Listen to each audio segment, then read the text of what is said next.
this is a live that has been anticipated for a little while, and we're really thrilled to have this opportunity to talk about grief in a way that is helpful. Right. I mean, it's a problem. Grief can really be a big problem for individuals and even for society. It's a very alienating sort of experience. So, yeah, we're looking forward. Let's let a few more people drop into the room, and then I want Roger to kind of start us on our subject tonight. I wrote it down. Where'd the subject go? It's the uniqueness of experience, of individual experience. So everybody has this idea that grief is a difficult thing, and it is, and it's an extremely difficult thing for a lot of people a lot of the time. But one thing we want to start with is that there's no blanket absolute definition of what grief is. Everybody goes through something unique when they're experiencing loss and when they're experiencing the accompanying grief. And one point that I'd really like to emphasize is that whatever your experience is or has been is somewhat unique. There's aspects of it that you may share with others, but your unique experience is yours, and it's okay. I think that's the important thing. Sometimes when we feel bad, we feel like a freak or something, like there's something wrong with me, that I'm different than everybody else in the world, and I shouldn't feel this way. And if there's a message that I would like to convey, and I think probably you feel the same way, it's like you are okay. And whatever you're going through, you can get through it, and you will get through it. And that also there is a wisdom to the experience, that what you experience is there for a reason. And very often with grief, it has to do with an expression, deep expressions of love, or expressions of deep love.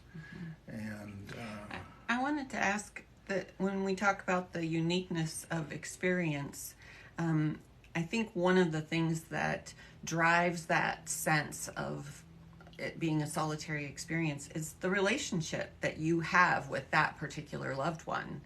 It's a unique relationship. So just by the nature of unique relationships, the grief then is also just as unique. And so and that kind of makes it a really solitary sort of experience when you're navigating it. So, and that you should feel okay about it, whatever your unique experience is. Mm-hmm.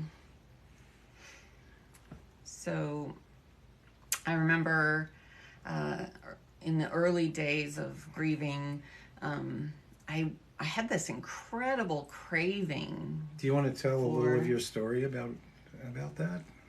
Do you all want to hear a little bit about what happened?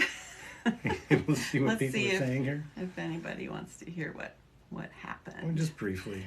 Hi, Laser. Sure. Riley says sure. Okay. So just... That's all we need.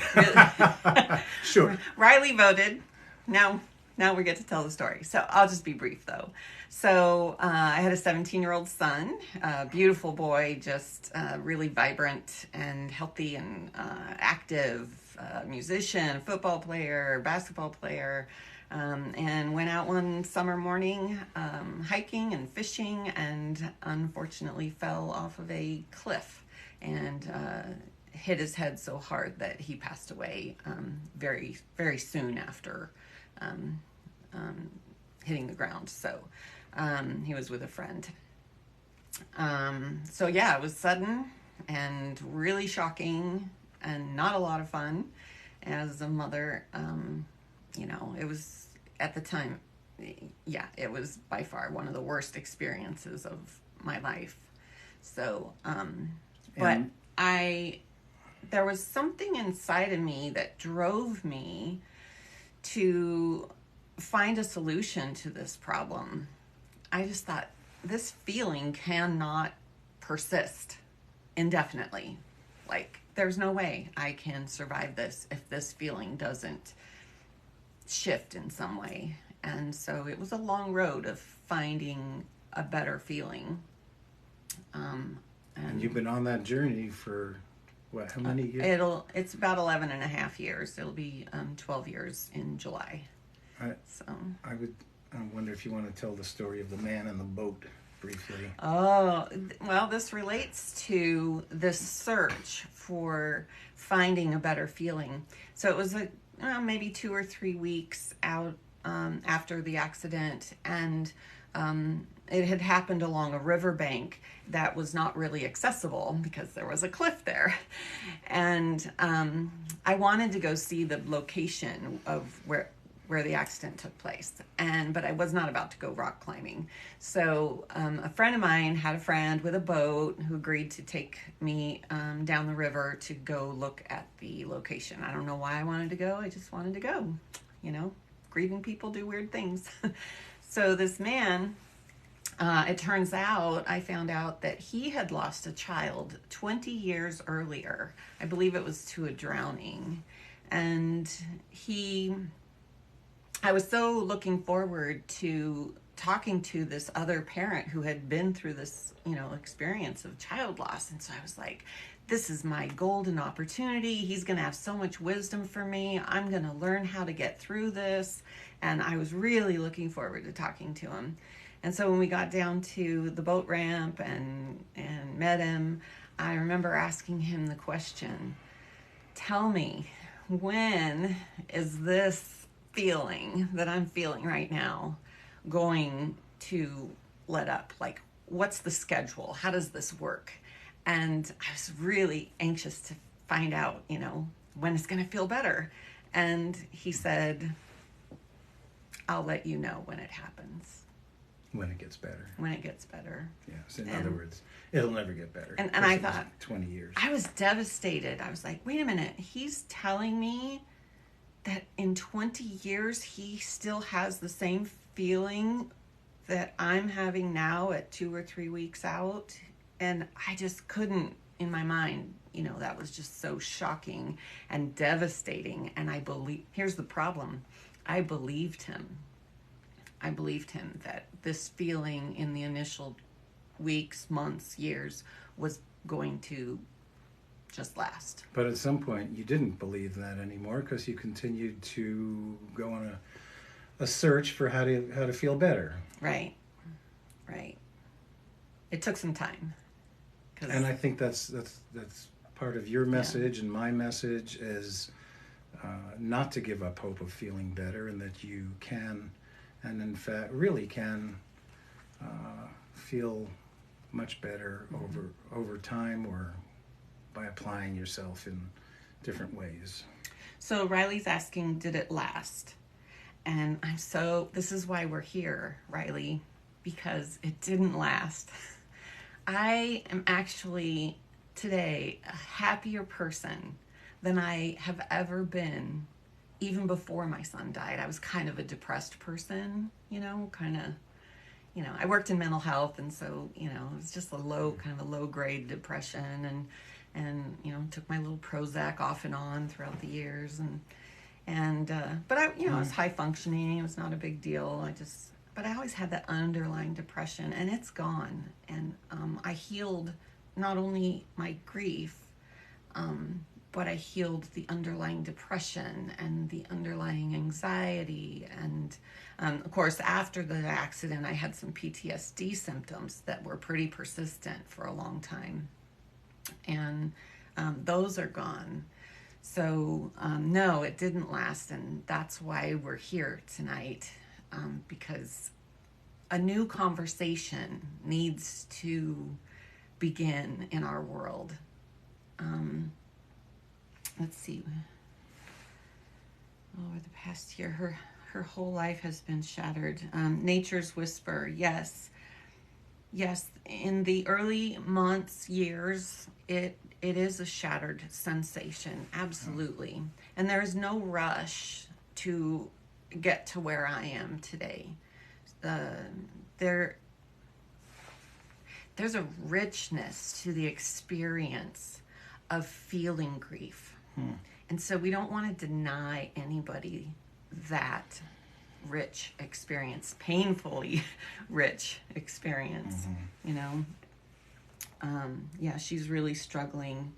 Yes. And there are stages, not distinct stages, but you know, it's much harder in the beginning than it is sometime down the road. And I think there's different ways that you take care of yourself at different times. And I'm, by the way, a retired therapist, and so I've sat with a lot of people experiencing a lot of pain in their lives, and I can tell you that in the very early stages, it's different than later on.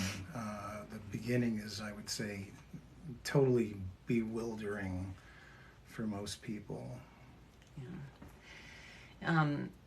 You know, when I told that story about the man with the boat and how his knowledge impacted me so deeply, the thing that I want to do in these discussions is to change that, what's the word? That thinking pattern. I want to create a new thinking pattern in our world that grief is healable. It and a lot of people don't like to hear that. They're very attached to the grieving experience. And sometimes they don't want to give it up because they think if they feel better, then they must not have loved the person, or there must be something wrong with them. Why am I feeling good when this terrible thing has happened? And so there's a lot of struggle, you know, putting those two things together. But the truth is, you do feel better. I mean, anytime you're not totally lost in sorrow, you're thinking about other things, you're doing other things, you're not thinking about that loss, or not thinking of it as a terrible loss at the time, or maybe you're having fond memories. You do. Those are better moments, and moments count. I used to get mad at myself when I would wake up and not remember what had happened. It'd be like 10, 15 minutes later, Wow. I'd go, oh no, I can't believe I didn't think about it first thing this morning. What is wrong with me? I forgot to feel I bad. forgot to feel bad instantly upon awakening. And Wow. it was like, yeah, Wow. that was weird. That was Wow. really weird. Like, what is wrong with you? Why aren't you suffering? You know, it was a strange phenomenon. Riley says, you have to find what life is like without them. That's crazy to think about. That's a really interesting thing to say, because we as humans love all kinds of experiences, and that almost suggests that in our search for a variety of experiences, you know, maybe this is one experience that I sort of needed to have for some reason, you know. I think the experiences are definitely full of lessons, and, you know,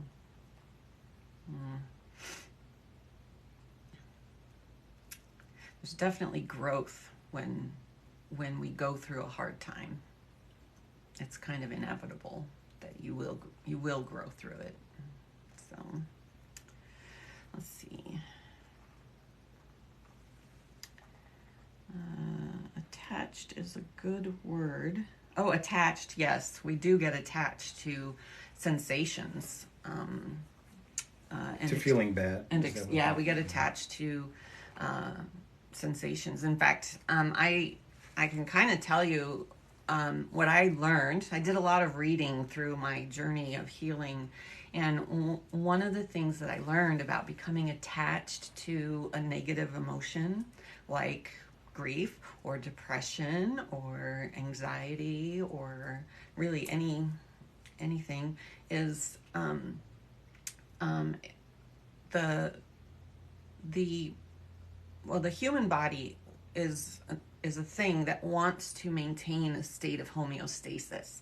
And when it has a state of homeostasis, it's like, okay, the world is safe. I'm okay, you know.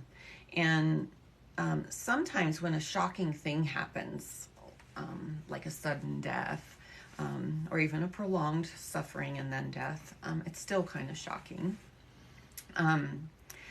The body, you know, is freaking out and stuff is happening, adrenaline and cortisol and things are happening in the body. And sometimes when that emotion just keeps playing on repeat, the body kind of says, okay, this is our new homeostasis. Okay, so now we live with this grief, grief experience, and the body adjusts to it, sort of. And so it's developed a new state of homeostasis. And so then when later down the road you're like, you know, I'm tired of feeling bad, I think I'm going to go do some self-care and go to a retreat or, you know, do whatever, you know, the body's kind of like, no, what are you doing? Don't do that. I just got us back on a plan of homeostasis. Don't do anything new. And so you're actually attached to the grief because it's your new homeostasis. Right. Feeling bad becomes the norm, becomes normal, and it's familiar. Yeah. So there's a part of you that would want to stay that way. Right. Familiar equals safety. Does that make sense? And I think also, you know, what we're talking about, this homeostasis, is a normal thing, and you know, probably everyone does it. So the idea is not to beat yourself up when you catch yourself doing it, but to recognize that it's okay to get on with other things also, and to start feeling better. There was a comment from Karen that was about coping. It isn't the end for us left behind. We just have to find our way through the new setup. Yeah. Adapt to a new life. And have the courage and willingness to do that. Really true. And there are lots of ways to balance. Do that. Balance. Adjusts like it's familiar. Yeah. The body likes familiar. We're getting hearts here. Oh, I really appreciate all the little hearts. This is all totally new to us. It isn't the end for those of us left behind. You know, one of the questions that... These people are also positive.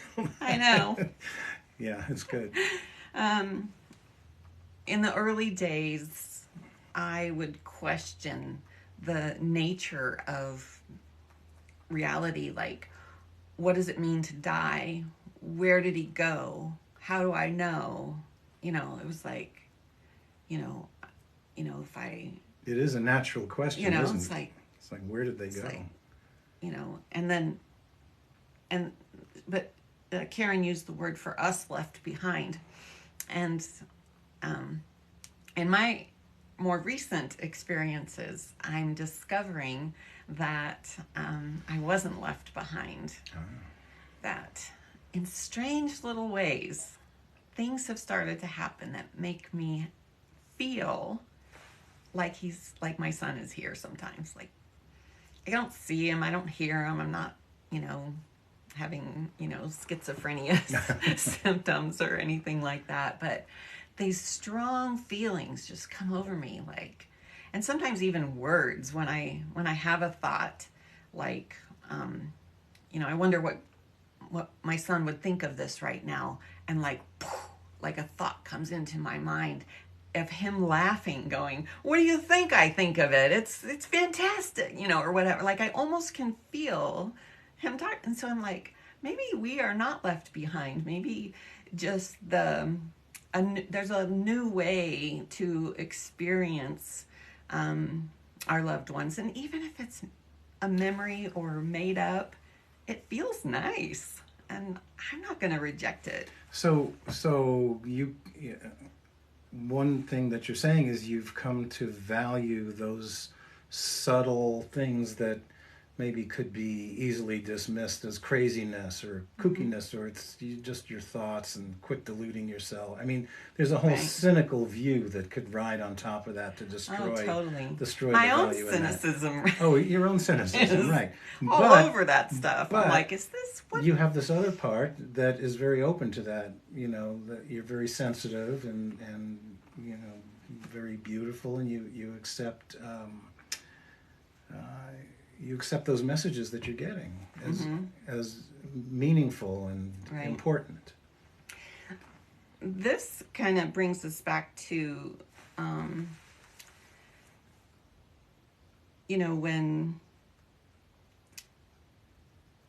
when you have an experience and it's just your own personal experience.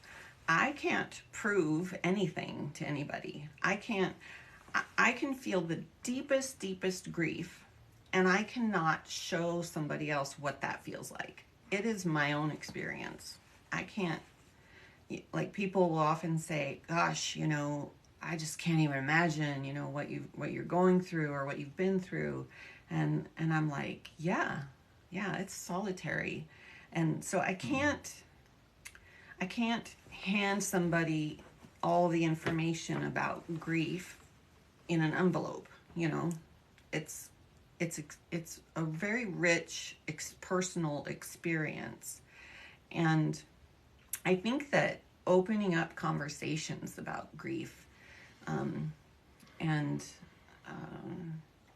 developing some better feeling ways of talking about grief, like, yeah, I can't prove that my son's here, there's no way. But it doesn't matter, because even if it's not true, even if I'm completely wrong in my sensory experience, I'm totally off, I am deluding myself, the richness of the experience was strong enough to make me feel better. And so I don't care if it's true or not. It just feels better thinking that his presence is available. Yeah. So I wonder if people have questions or if they want to bring in their own experience, or Was it Nature's Whispers was talking about the guilt guilty of, for being happy. Riley said the same thing. right. So let's talk about guilt. Guilt for being happy. Isn't that interesting? Yeah. And then people, on top of the guilt that you put on yourself, other people will put guilt on you as well. They will say things like, well, your loved one would not want you to suffer, so, you better not disappoint your loved one, so now more guilt, shame on you for disappointing your loved one that passed away, it's like. Let me point something out about that too. I think it's when there's a significant loss, it's really hard for the people who know you and love you, and I think they walk on eggshells, and they want to say just the right things, and often they don't, or they don't say enough, and it becomes very political in a way. Mm-hmm. It's like they don't know what to say, and not saying enough can be the wrong thing, and saying something that's meant to appease you or can seem trite. It's a difficult situation, Yeah. I don't know if people want to say, if you have experience with that, either you relating to someone who's had a loss, or you had the loss, and how people have related to you. Mm-hmm. we were in the car today talking a little bit about this, and Roger was describing a time when somebody he knew offered condolences to him after he had experienced a loss. And he talked about how nice that was, when somebody said something nice, like, oh, I'm so sorry, for your loss. And you were saying... And I was like, you know what? I'm so tired of hearing, I'm so sorry for your loss. I could just scream. Like, to me, it was like, that doesn't help. I was really not enjoying condolences very much. And that brings us back to the uniqueness of it, right? Of experience, right? My experience was ew, and his experience was like, aw, how nice, thank you, thank you. So yeah, I'm sorry for your loss. Right? Well, I'm right and you're right, Mm-hmm. And too bad for those people out there who are offering condolences, because they don't know if it's going to be right or not. But right. I think when you offer condolences, you do what's in your heart, really. Right. And saying I'm sorry for your loss is genuine for you, then that's what you say. Yeah. Karen says her lover passed 1 month ago. Wow. So I'm still missing his human form badly. Wow. Yes, absolutely. Wow. The craving for the human form that we're used to having in our environment. Okay, remember when we talked about homeostasis, like when they were in our environment, that was our homeostasis. So now your homeostasis has been upset. Your body's like, I do not like this feeling. This does not feel good to me. I don't want to do this. I totally get that. But I'll tell you a little story that I learned just a few years ago. I was doing some things that I knew helped me feel better moment by moment. And I had this sudden realization that it's not the human body form, like the feeling that we have when somebody is in our presence is the end result of that experience. So like we have this beautiful person in our life and we love having them in our life, and we have an experience that's like, oh, this feels so good to have this person. I think I want to be around this person, every day for the rest of my life. And you get, you think that it's their physical presence that brings you that feeling, like A causes B. And what I learned is that I can feel B, the feeling of presence, of their presence, without the physical form being present. It took a long time to get there, so no rush. I'm saying do not look at this one. Do not for Karen 1 month ago. Yeah, 1 month. That's so recent. There's definitely a season for grieving, and grieving is well, I think in one of our videos the other day you said it's a rich ground for I can't remember what it was, but I remember you said rich ground for emotions and feelings and sentiments and love. It's a very rich experience, and that experience needs to be had. Needs to be had. Yeah. Right. So and there's no rush. As a therapist, I can tell you that a lot of people, come in and maybe have a sense that, well, just make it go away. I just want the feelings to go away. And in a lot of ways, that's what, drugs are designed to do, the tranquilizers and like that, to just kind of blunt the feelings. And, there's a place for that. It's okay. Absolutely. But in terms of... But as far as, growing through the experience, I honor whatever the feelings are, no matter how deep, how sad, um, the loneliness, whatever the feelings are, the what we consider unpleasant emotions, and those feelings want to be heard. They want to be expressed, and Mm-hmm. so in therapy, that's what we do, is allow some of that, maybe a little bit at a time, and learn from it. And I think when you experience what's there, when you experience it fully, it never comes back in the same way. It's in fact, you can learn from it, and I can say that from personal experience. The times that I've had losses, when I've had a good cry and thoughts and words come out that I didn't even know were there, and they get expressed, and then they never have to come out quite in that same way again. And I think I used that crude analogy the other day of like vomiting, when you know there's something inside and it feels terrible, and you're like, oh, I'll just repress it, I'll just keep it down, I just won't think about it, it'll go away, and it doesn't. It just builds and it gets worse. And then when the involuntary expression of vomiting happens, it's very soon after that you feel much better. And when the involuntary expression of the sadness comes out, like crying or whatever, if your intention is to grow through the experience and not like grab it back, you do feel better.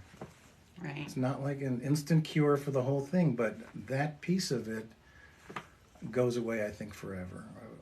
Because you worked it through, you know what it is, it came out in the open, and somehow you don't have to do that quite the same way ever again. Right. And I think we talked about this the other day too, that a lot of times life. Oh, hi, Danielle. Yes, I'm live. We're You know really Danielle? happy to be here. Yeah, she's from, she's a friend here on TikTok. Oh. So yeah, it's great. What was I going to say? Where were we?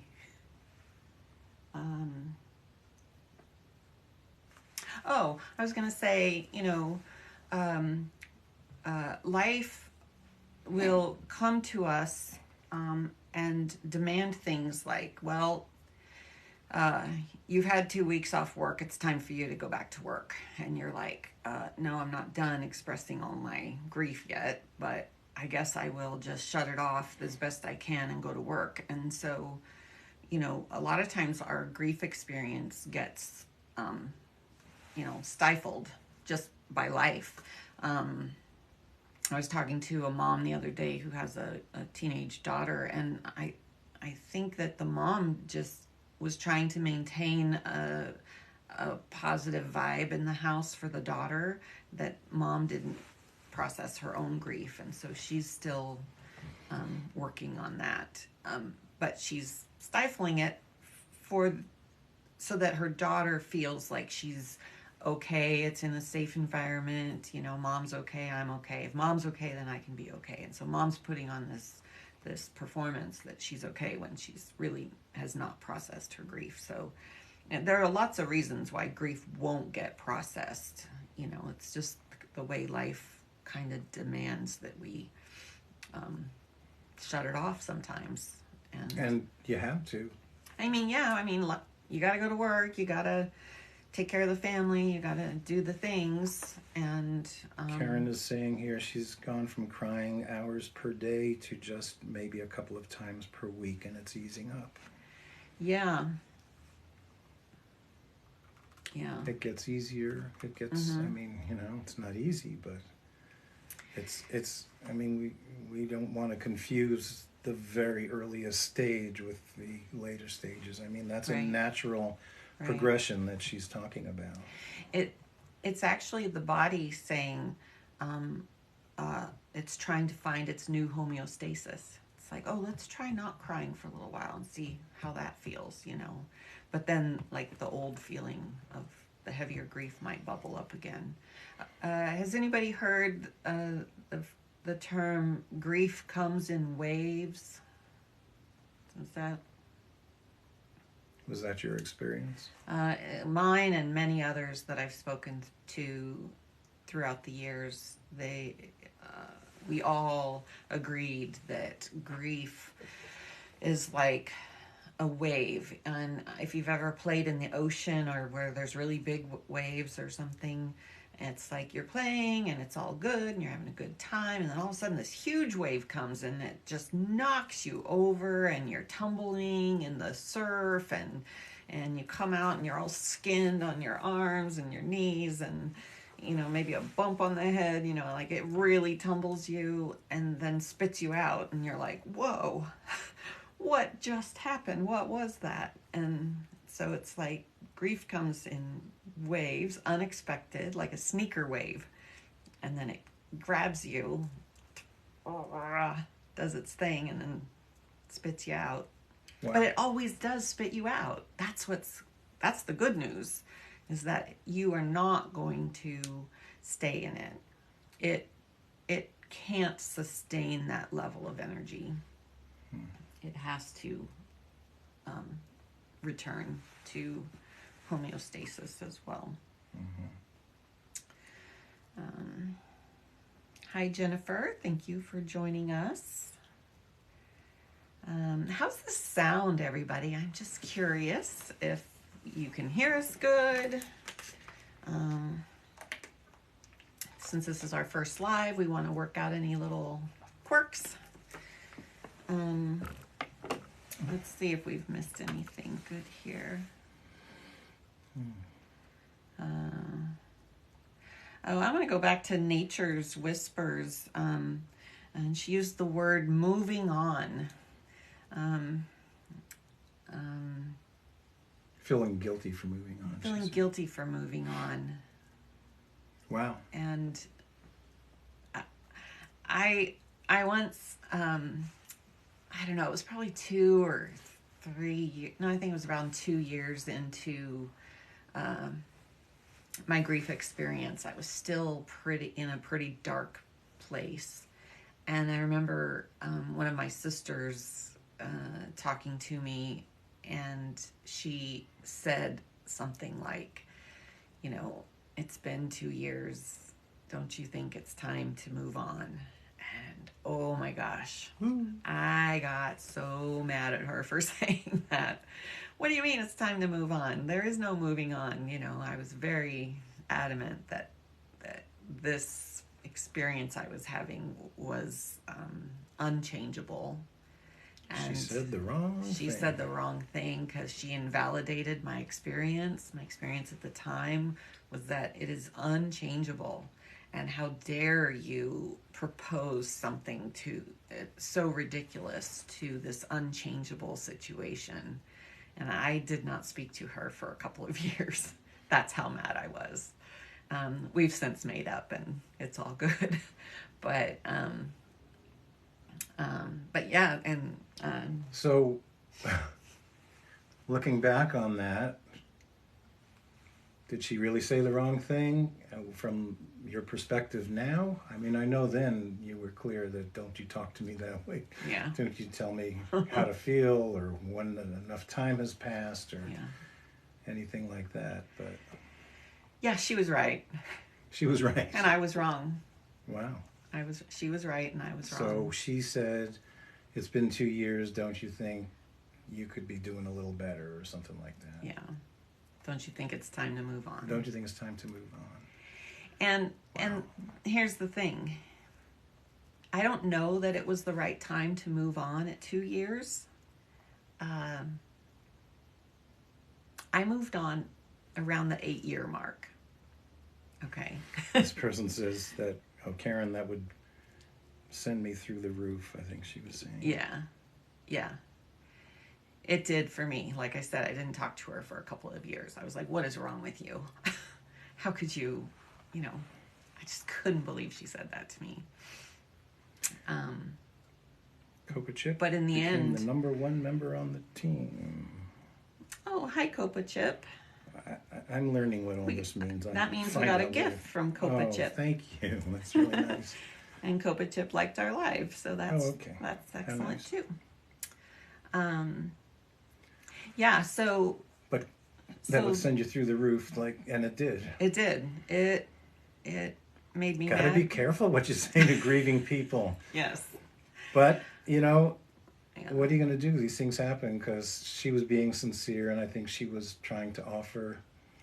Oh yeah. She wanted you to feel better, I guess. Or maybe she was People. sick of you feeling bad. I don't know. I don't know Well, if I your think sister that had on a certain level, people who are observing the grieving people, they're like, wow, that looks so painful. I wish that there was something I could do to help them feel better. And so they come from a place of wanting us to find a better feeling. Um, and they will make all kinds of recommendations. You should pray more, go to church, read a book, see a therapist. They'll because they it's painful for them to watch us grieving. And I think they feel inadequate. It's like, I Mm-hmm. don't know what to say to you. I don't know what to do. Yeah, I don't like seeing you this way, but I just don't know what to do. yeah. My nose is a little runny tonight. Is that what that? Okay. So, yeah, people do the best that they can do, and one thing I started to do probably around maybe 4 or 5 years is I got tired of being angry at people for being dumb, and I thought this does not feel good to me to be angry at people all the time. So something inside me just decided that when people were thoughtless, or what I perceived as thoughtless, I decided, you know what? They just don't know. I'm just going to forgive them for being ignorant or whatever. And I started to give people a break after a number of years. Um, and that's probably around the time that I started talking to my sister again. So, it's a process. Um, yeah, it's an interesting, slow process. Um, Hello. yes, Copa Chip, grieving is tough. It is tough, but it is, if you can start to look at it from With a love from Cal. I'm just looking. I'm okay. sorry to interrupt. Um, oh, Gifts. hi, with love from Gifts. Cal. Oh, look at this. Oh, Nice. she helped us get our last few Oh. followers so that we could go live tonight. So I'm really thankful that she's here tonight. Thank you. This is such a rich experience. Oh, look at this. Oh, thank That's a you. heart. Really fun. But in fact, that's what I wanted to say. Where was I? I was going to say. She was so supportive last night of this endeavor. Yeah, but before that, Sorry. I was on something. I interrupted. I got ADD on you. But I wanted to point out, yes, grief is rough, but it is also a rich experience. Right. And if we can start looking at it as like full of potential. We don't know what it is yet. We don't know what's going to come out of it. There's no precise map to say, do A, B, and C and you'll get to D. Like, there's no precision with grief. I think it changes us. Yeah. It makes you into a more mature person if you let it. Mm-hmm. It's life experience. It's just like any other significant event in life. It changes you. Yeah. And it's full of potential. It matures you. And now your work. And you learn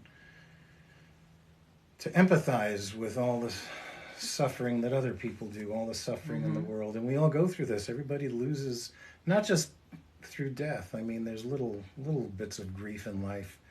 Losing bits and pieces of our health as you age. I had philosophy professor when I was in college who, there he was, teaching existentialism to 18 and 20-year-olds, and he said,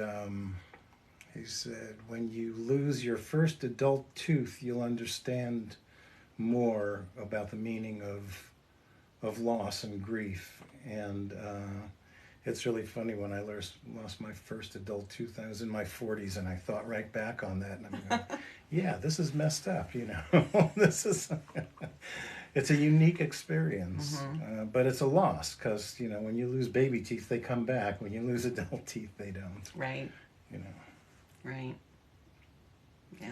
We go through all these different kinds of losses, and we get better, I hope, at managing them as we go through life, because we have lots of opportunity to learn. Right. There's a little cartoon that I found a few years ago on YouTube. It's by this woman. It's actually, this woman is talking. Her name is Brené Brown. Brene Brown. She's a teacher. She's a professor in Houston. And she talks about empathy. She studies human experiences, human emotions, and things like that. She's quite the scientist. I think her talent is her willingness to be innocent. She delves into the area of innocence, and she herself, I think, comes from a place of innocence. It's the same kind of appeal that certain people like Lady Gaga has, at least in my opinion. But she comes from that place of sort of innocence, you know. Well, there's this little cartoon on YouTube. If you look up like Brené Brown on empathy, and this little cartoon will come up.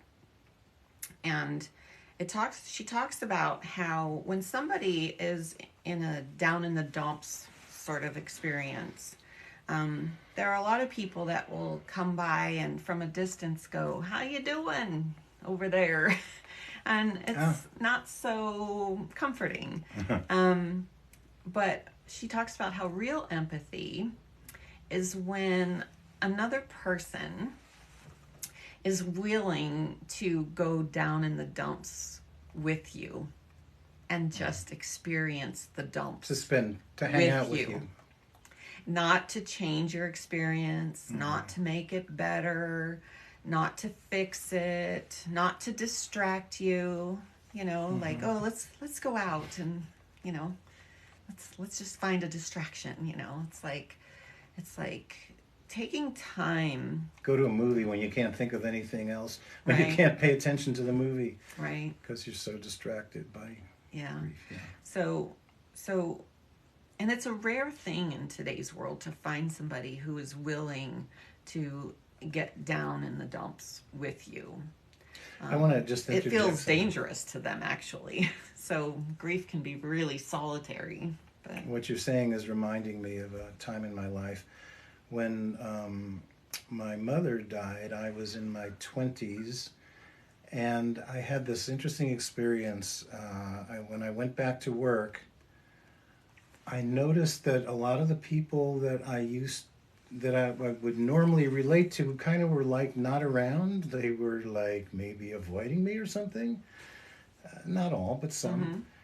And others who I would normally avoid or dismiss or have no use for would come up and get, you know, real close and express genuine interest and concern.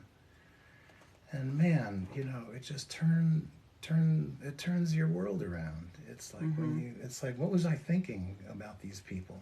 Yeah.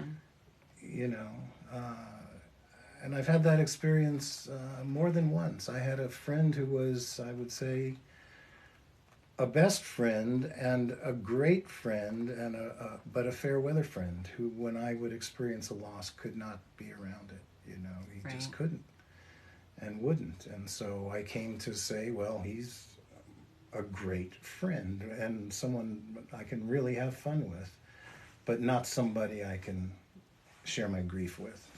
Right. Yeah. And that's okay. There was something here, somebody said. Um, Kopachip said, everyone goes through their own way or process.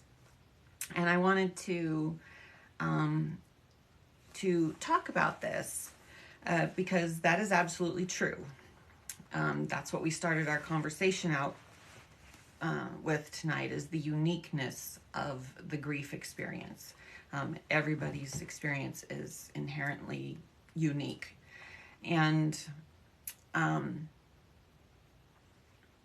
so sometimes when I suggest to someone who maybe has been grieving for many years and has not found peace yet, and I suggest that, there's a better feeling out there for you. They say, don't tell me how to do my process. My process is mine. Don't, introduce your process into my process. And so sometimes when we get very attached to our process, we're inhibiting some potential that the grief is trying to teach us. So we want to honor and respect the uniqueness of each person's experience, but not to the point where we deny ourselves a better feeling. And that's what I did for 8 years. I just could not see a better feeling as a possibility in my future. Just, no, it's not. Just, it was a ridiculous thought. Do you think you were unwilling to see it that way? That's a good question. I think there was probably some unwillingness, but I also think there was some lifelong training through the social dynamics of my world. People don't talk about grief. So when it happens to you, it's a very new experience and you don't have a lot of good, useful information to process it. You're just winging it the whole time. And so yeah, I think, what was the question again? I'm sorry. If you were unwilling to feel better. Yeah, I think I was very attached to my grief and was unwilling to let it go. But I couldn't see letting it go. Nobody ever told me that was a possibility. Like the man in the boat said, yeah, sorry, I can't help you. 20 years I've been doing this and I don't feel better. And so I'm sorry, So the information that I had, which was, in my experience, was not accurate, kind of led me to this experience of prolonged suffering.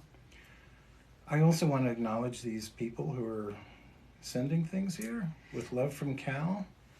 Thank you. Thank you, Xandrian. Thank you, Xandrian. Thank you. Xandrian More is with one love of my... from Cal. You know Xandrian? I know Xandrian. Mm-hmm. Star Guide. Wonderful. Karen said, like, they think they'll catch death. I'm not sure what you're talking about, but like they think they'll catch. Oh, you're contagious. Oh yeah, people do not want to engage. Voodoo. Yeah. Seriously, I think that probably is a thing. In fact, you told me about somebody that you met because of her culture. She said because she touched her husband's corpse after he died, the family told her that she was what? Cursed. Cursed. I think it was her father died, and she kissed him on the forehead, and then right after that, her sister and nephew died. Oh my. within very close times, and That is rough. and her family said that she was the cause of her sister and nephew's death Oh, because she terrible. had kissed her father on the forehead. I was just Woo. like, whoa. Like some of the punishment that society inflicts on grieving people just blows my mind sometimes. Social normalization, everyone does it. It's such a sadness to Most see. people grieve by binge drinking for days on end. Yeah. It's a I don't know. Oh, it's a social normalization, and Normalization. everyone does it. Absolutely. I Binge drinking? been there, done Wow. it a lot. And so here's What a way to go. I keep talking about finding a better feeling. Like, we just want to find a better feeling. So, what are some of the things people do to find a better feeling? Shopping, drinking. She says it's a lot of people she knows where she lives. Or he A lot lives. of people I know. Oh, yeah, it's a where I live. Where I live. Oh, yeah. So it's like a cultural thing. Oh, yeah. Cultural. Yeah. And, well, I don't know if mine was cultural. Maybe it was. I don't know. But I just knew that the feeling I was having was unacceptable and not tolerable. Did other people drink with you? Oh, or- absolutely. Yeah, they were like, let's get Barb a drink. Like, she's really, like, It's like, let's get me a drink. let's get I'm me a around drink and Barb a yeah. drink. Yeah. Because she needs it right now. And so, for those first 8 years, I was the martini gal for sure. And, but here's the thing, it worked temporarily, not long term. It always. You mean while you were drunk at Yeah, work? it was like, oh, this feels so much better. I've had 2 martinis and now I'm like, okay, it hurts a little less right now, but sometimes. Did you get offered tranquilizers by a doctor or anything? Only the first day after Garth died, and then not anything after that. Okay. But yeah, no, it works. We find things that work. Some people who maybe won't touch alcohol, but they might become shoppers. Big spending money feels better. I remember I think it was the 1-year anniversary of my son's death, and I went and bought a new car. I'm like, this will make the day feel better. So we do things to make ourselves feel better. Buying new cars definitely helps. Yeah. So whether it's drinking, overeating, over scrolling on the telephone, being promiscuous, just, searching for an experience that's going to not necessarily fix it, but temporarily alleviate the pain.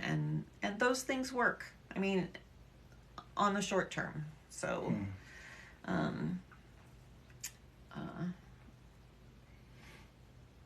yeah, but I don't recommend them. No. Going into debt or... It's a distraction. It's all Yeah. just distraction. Yeah. It's much better to do the work, to face Everyone the pain. does it. Everyone does it. It's such a sadness to see. Yeah. Yeah. Thank you, Karen. Let's see. How do you think, or how can you help an entire community that's stuck in grief and sorrow? Oh, wow. That's really an interesting question. I'd like to know more about that community. What that means exactly. Yeah. That's true because we can gain from everyone. We have a choice to accept or not. Yeah, I'm Zandrian. If How do you can say a think- little more about the size of the community, or what that is or what that means, it's a really interesting question. I mean, wow. I guess you have to speak to the whole community somehow. Well, Karen just said, I'm numbed out. I did not grieve. Oh, Ended up with cirrhosis. yikes. Now I'm 2 years sober. Oh, good. Sober. Congratulations. So, so she says something important. She did not grieve, and I think we can go to Zandrian's question. She says, so this recent loss I'm doing it the healthy way. Ah, That's Karen. yes, Yeah. excellent. So she really learned something. The there. I think there are two tricks to Thank you, Coco. facilitating grief healing, and one of them we've talked about in our initial videos is, and Zandrian, about the community. There has to be the community needs to have an opportunity for full expression of their grief, and full expression is kind of it's a cleansing experience. It's like you get all the emotion that's sitting in you in pain, and you get it out, and you get it out through, what did you say, words, sounds, writing, Just experiencing your emotions, expressing, memories, thoughts, crying,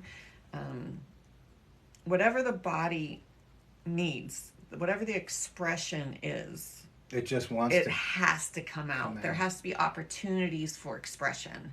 For real expression. Whether it's an individual or whether it's a community, the full expression, the unsuppressed, like full, let it out in all its ugliness, and just And some get it cultures, I out. think, are better at that than others.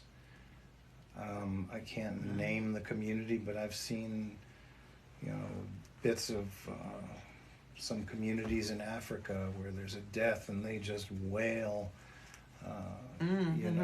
out in public, and it's like it's just genuine, and it's there, and it's raw, Right. and it's not shameful, and it doesn't have to be hidden, and Right.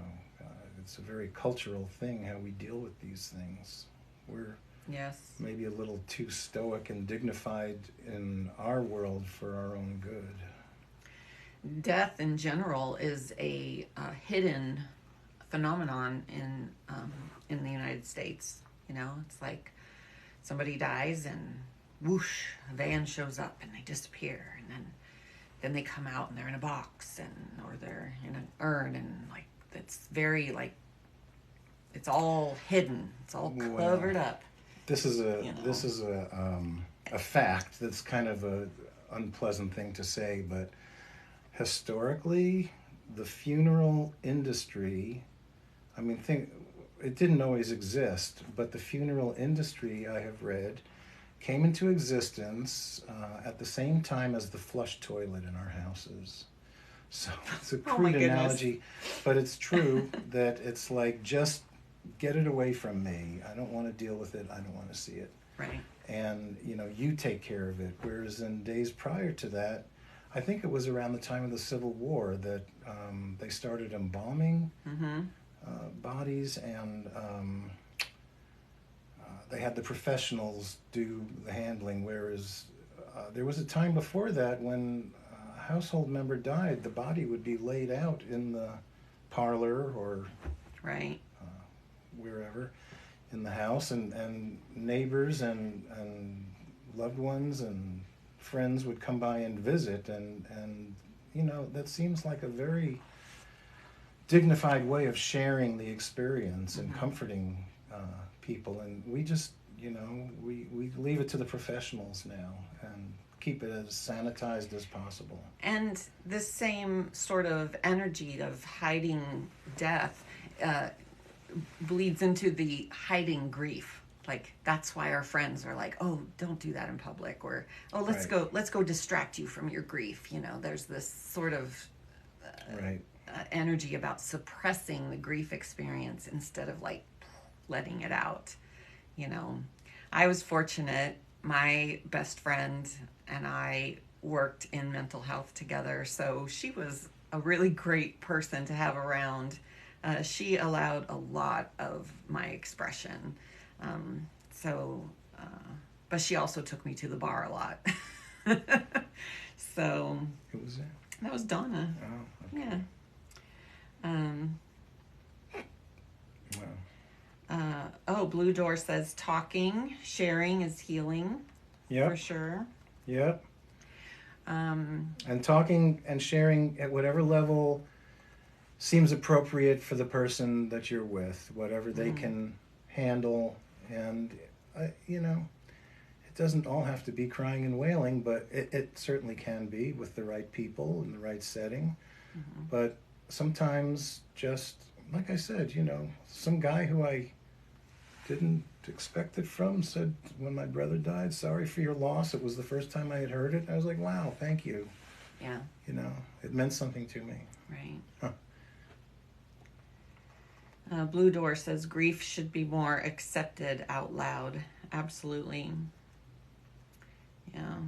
I remember when I went back to work, They should hold this. Go ahead. um, I got called into the boss's office a couple times about my grief getting in the way Oh, wow. of work. And I'm like, you know, my work is actually getting done. What the problem is that you don't like observing my grief. I was clear on that. I said, if you need a good therapist, we work in mental health. I'm sure we can find one for you. He was like the director. Yeah. Okay. So I was like, you know, come on. We're working in mental health here. Like, come on. This is an intense experience. You cannot tell me not to grieve, you know, when I'm 3 months out. Like, I held it together most of the time, but there were times I was like, you know what, I think I need to go take some time to myself and to have a mental health professional kind of question my work ethic. That's mental health I management was for like, you. what? It was crazy. This is interesting. So, Karen, they could hold a seminar or lodge type for community healing, maybe. Oh, referring to the right, question the community. about, Yeah, absolutely. yeah. Gosh, get together as a community and discuss it. Somebody bring everybody together, and if nothing else, just let's discuss what's going on. How about that? Even if you brought, you know, 100 people or 1,000 people together, put them in little groups of like 3 or 4, and just share in a small group. And but get together with the intention of, you know, talking about what's going on and what kind of problems it may be creating, or just express the grief in a large group. I think this. I'm sure it happens when there are school shootings and all this kind of stuff. Yeah. What an obscene word, school, or phrase. Right. School, that didn't exist some years ago. Right. Anyway. Hi, Kundalini. I just now saw you here. Karen says grief in the way of work.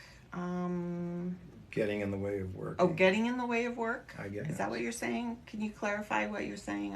I want to make sure I don't miss something good there. Thank you, Karen. Let's see if we missed anything else. We should maybe end pretty soon. Yeah. How long? Yeah, we've been on for over an hour, and we kind of wanted to limit these conversations to around an hour because they are pretty intense. It's an intense subject, and I Can we think tell how many people are here? I'm really currently curious. there's 4 people in the room. There's 4 people in the room? Yeah, Okay. because people come and go, and that's fine. Sure. But I wanted to allow for people to, you know, take. I mean, I feel like we talked about a lot tonight, and maybe you'll have more questions. We're going to be on for the next 9 nights in a row. Your big idea. Yes, I heard it. I heard it online that's the thing you're supposed to do when you first Oh. start. So Okay. that's what we're doing because All right. we do want to reach a large community.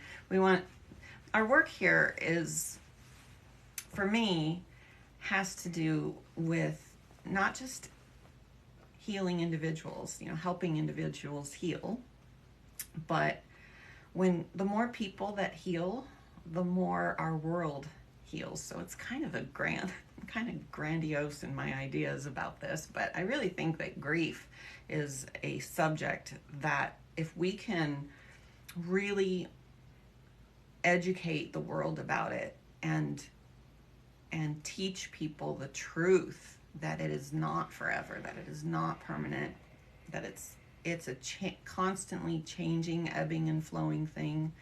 And that you get through it, and you get better, and you can potentially become more mature and a better person as a result. There's so much potential. And learn to empathize with all that goes on in the world. Yes. People suffer.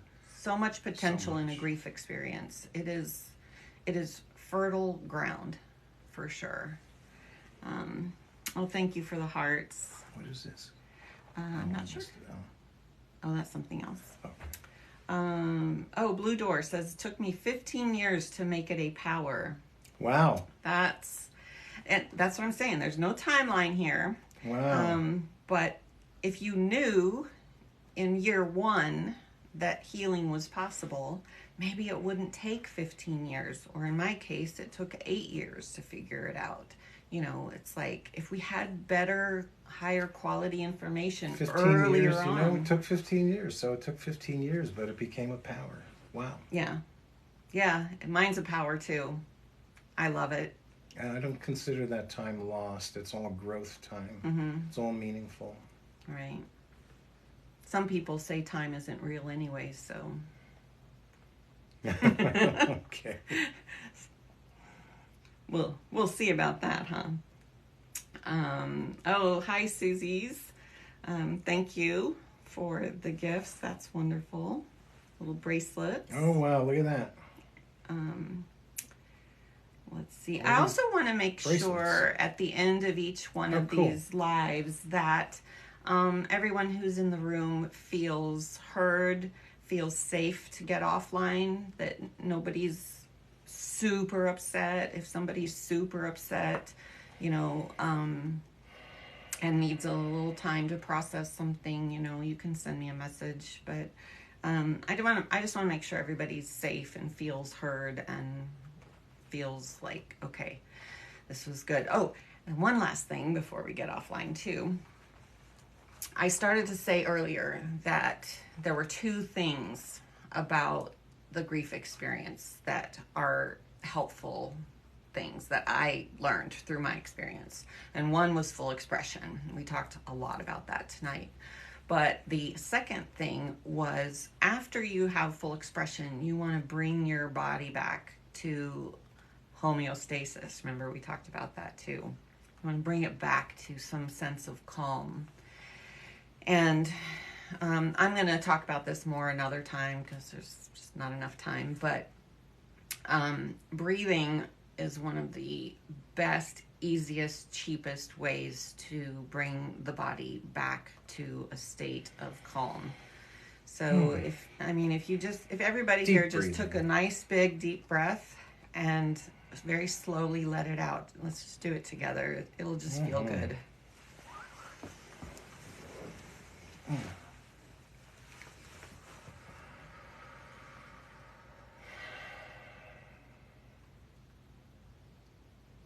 Doesn't that feel better? It's like, let's do it again, one more.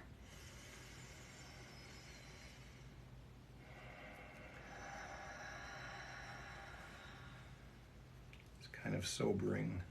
Yeah. Great. We talked about a lot. I just want to bring a sense of calm back into each individual person's body. And then we can do it again tomorrow. So let's see who else. Let's see. Just want to check. Sierra, we missed her question. Oh. How can we show support if we're naturally avoidant or hard emotions? I would show support by saying, it's hard for me to There you go. to relate to what you're going through. There are things that I know I can offer you. Like I could bring a dish over, a meal. I could Or just watch the kids. I could, like whatever your thing I is. want to support you. What can I do? But also Asking. say what your limitations are. I can't really be with you when you're crying, but if you never need a distraction, I'm your distraction gal. Call me. I'll do. So find the thing that you can do and offer that, but let them know also what you cannot do. It's important to keep yourself feeling safe. So Susie's favorites, congratulations on going live. Thank you. Thank you, everybody. I'm so look glad at to us. be here. Blue You Door. guys are gems. Wow. Thank you. Yeah, that was a good question. That was a good question, Sierra. How can we consciously be there for someone? Oh, if we haven't really dealt with grief. That's another good question. Say it. I've never had to deal with grief. This is really unknown territory for me. And I know that you're going through something and I want to help. I want to help, but I don't know if I have what it takes. The other thing Like, is be honest. you've gone through grief in maybe other ways, in smaller ways, if you think of it. And you may be able to relate a little bit. Maybe it was the loss of a pet or something like that. But Right. we've all experienced loss that's painful in life, no matter how old we are or young. Yeah. That's okay, Sierra. We're going to be here every night for the next 9 nights after this.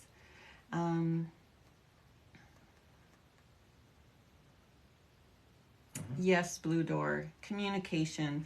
Yeah, just saying what your experience is. Yeah, Is just so... that's it. That's the innocence. It's like we don't Yeah. have to be something we're not. Yeah.